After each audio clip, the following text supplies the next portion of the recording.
पशुपक्ष्यांनी गायलेलं आणि त्यांनीच संगीतबद्ध केलेलं ऐकलंय? नाही ना? मग ऐका.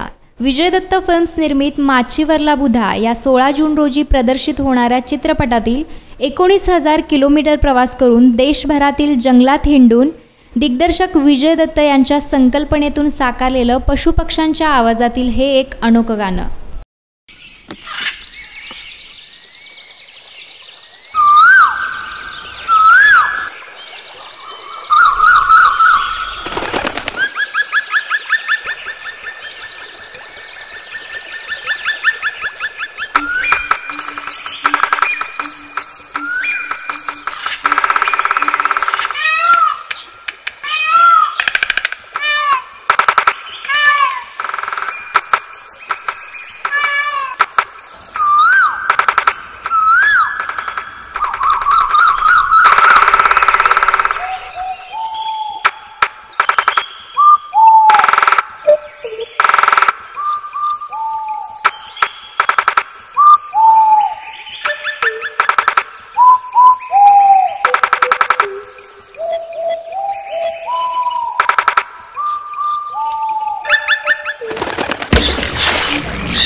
इंजिनियर व्हायचं आहे तर एकच पर्याय, कोल्हापूर शिरोळ येथील SDP college. Civil engineering, mechanical engineering, electrical engineering, electronic and telecommunication engineering, computer engineering तसेच सुसज्ज वसतिगृहासह कॅम्पस इंटरव्ह्यूची सुविधा. अधिक माहितीसाठी संपर्क